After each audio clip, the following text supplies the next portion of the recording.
Kidding the news, kidding the news, kidding the news, kidding the news! What's the news across the station? We make fun of information. You wait, we hope and amuse. We just love to give you the news. Now. Hey, right. Let me get It's 1 o'clock somewhere on a Monday, I'm sure. But no. It's actually right now. It's 2 o'clock on Wednesday, and I believe it's 7 a.m. in the morning in Sydney, Australia, where we have our the other kidder, usually the lead of the show, coming all the way from Sydney, Australia.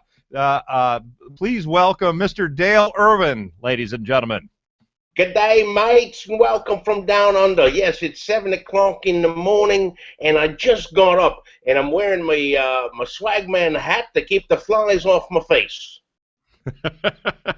And if you were if your name was Irwin rather than Irvin, you'd probably need something to keep the stingrays off your chest.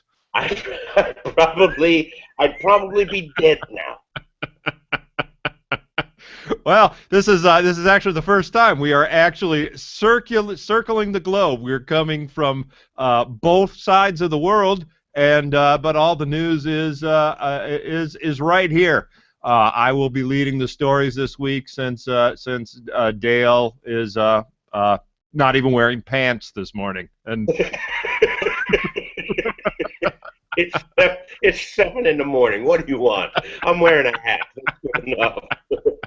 The first story comes to us from Louisville, Kentucky. There's a bad smell in parts of Louisville, Kentucky area, but nobody knows where it's coming from. Media reports say city crews have been trying for nearly a week to pin down the odor that smells like mildew, but so far they've had no luck. Louisville Metro Air Pollution Control District spokesperson Tom Nord says the agency is doing its best to track the odor. Engineering manager Matt King says crews are driving around the city and searching the old-fashioned way with their noses. Yeah, it's like the guy's driving around the town like a dog out of the car, just hanging out, trying to smell it. I don't know what the hell stinks, but it sure does. And probably. Go ahead. I'm sorry. But probably they're going to end up at a Kentucky Derby porta potty where they're going to find someone left a Louisville Slugger. and the Louisville Slugger is a bat, and bats leave guano, so that could be it too.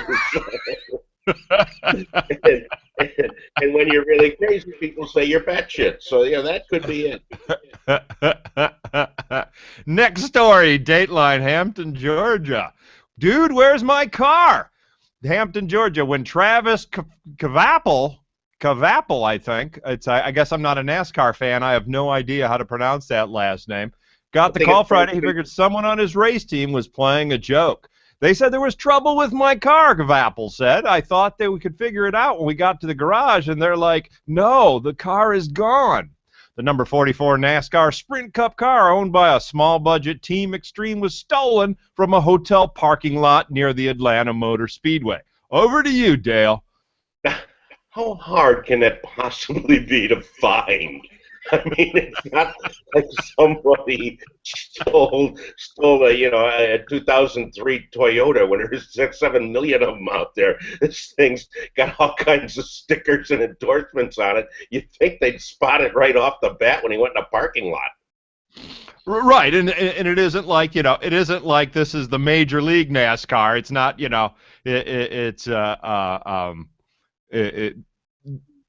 Major League NASCAR, people will actually paint their car to look like their favorite racer. I can't even pronounce Travis Kvapil. I think it was Bart Simpson. And this is unusual because it's not the first time a NASCAR has gone missing. It's just the first time it happened before the race. and you know how they even got that name NASCAR? That's just from the people walking around looking at all the vehicles going, that's a NASCAR right there.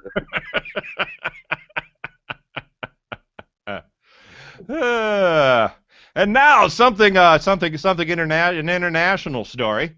comes to us all the way from India. Not from you. You're part of the world, other side of the Indian Ocean, I believe. I An am Indian bride. What? I'm closer to India right now than I am to you. So yeah, Well, my computer crashed this morning, so I think I was closer to India earlier.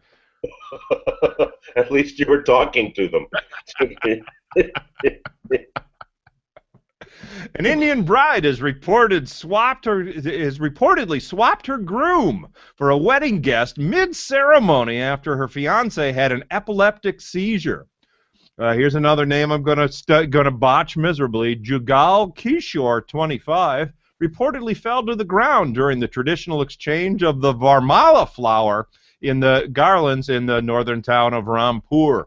His illness was a shock to his wife-to-be, 23-year-old Indira, who was apparently furious that she and her family had not been told of Mr.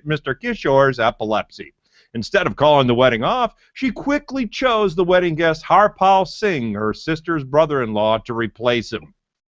After the swap, the wedding ceremony continued as planned until Mr. Kishore returned from the hospital.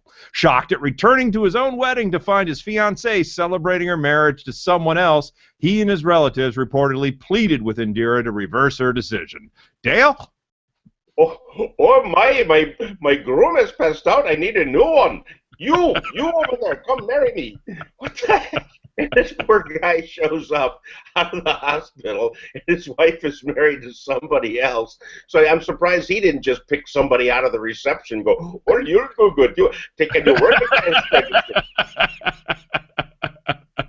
Yeah, you know, and I got to tell you, the American tradition of tossing the garter is taken a lot. You think that the bachelors ignore it in America? In India, it has legal ramifications. And I think this would be a great place for the Bachelorette India, where she just the guy that gets the rose is the one who's still standing at the end. Next story. Next story comes to us from England. Australia formerly was in England. Actually, it's now independent, or is it not? I don't know. Is it part of Australia? Is it part of the United Kingdom? No, it's part of they're an independent country, but they are part of the Commonwealth. So they still, when the Queen comes over, they give her a room and stuff. But no, they're an independent country. They're not. They're no longer owned by England. England started it by sending all their prisoners over here, and then, of course, the prisoners revolted and said, "Screw you! We're our own country." And not much of the Commonwealth, from what I've heard, is thank you, Fosters. A man has organized Britain's first small penis party in an effort to make people celebrate, in his words, tiny todgers, compact cocks, wee willies, mini members, and dinky dicks. Aunt Smith, 48, who has been married for 17 years, told IOO, don't have to give the website, that he struggled for a long time to come to terms with the size of his penis, which at 4 inches when erect is smaller than average. Dale? Well, I don't really know. You've got just to join this club. You've really got to swallow your pride, so to speak. Because, I'm going to Wee Willie. Can I be in? Look at that. That's all I've got right there. It's a thumb's worth. And what do they do? Do they sit around talking about, I'm going to half inch. Oh, I've got a centimeter. And do they? A bloomin' centimeter. I'm going to go out on a limb right here that I believe that right now I'm doing the secret handshake.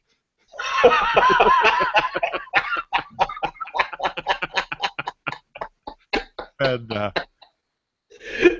and do they have a contest, just to see who's the small dinky of the year, All right, everybody up on the stage, let's see who's our winner. I'm actually wondering if they have one of those plywood cutouts like they have at the amusement park, is that you can be no more than this tall to enter this club. Yeah, you instead of sticking your face through the cutout, you know. and I might add that this is probably the first time that the Kidders have been R-rated. Next time, I'm going to read the articles before we actually do the show. And our viewer has joined us. So, welcome to our viewer who is, I don't know where you are, but we're all over the place. And finally, last story of the week. A man hurt in mysterious lavatory explosion at his friend's house. A man in Providence, Rhode Island got the fright of a lifetime this week when he went to use his friend's bathroom and the restroom exploded. Neurosurgeon Jeffrey Oppenheim of New York was visiting his friend Andrew, boy, I'm going to mispronounce this one too, Pessin. I think that would be Andrew Pessin on Sunday when he went to use the first floor bathroom just 10 minutes after arriving. Oppenheim says he heard a strange clicking noise like a pilot light lighting or maybe Mr. Pessin flicking a bic in the lavatory just seconds before a mysterious combustive force knocked him through the room and into the kitchen. Dale? This is what happens when it hits the fan. Can you imagine a poor guy sitting there reading the morning newspaper, and all of a sudden, well, Louis, must have been a burrito.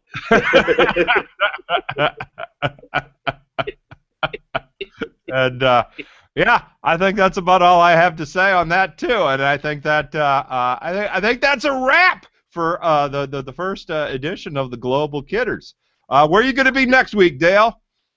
Next week, I'm going to be back home in Chicago, where, it's already meteorological spring, but from what I've been reading, it's still colder than a well digger's knee. So, and I apologize to well diggers all over for that. But, yeah, I'll be back home after 2 weeks abroad, and which sounds like the upcoming biography from Bruce Jenner. Myself, I'm gonna be in beautiful Lake Orion, Michigan this weekend. So send me an email if you're gonna be if our viewer is gonna be anywhere in that area, and I'll let you know where to find me. Otherwise, we'll be back on the air. We'll be back on the air next Monday, right? Next Monday we'll be back at our regular time, same Kidder time, same Kidder channel. And I guess that's it. Hit the music, Dale. News, kidding. Good night, mate. Kidding. Have a lovely time. I'm off to have a beer. Across the station, we make fun of information. You wait, we hope we love news. We just love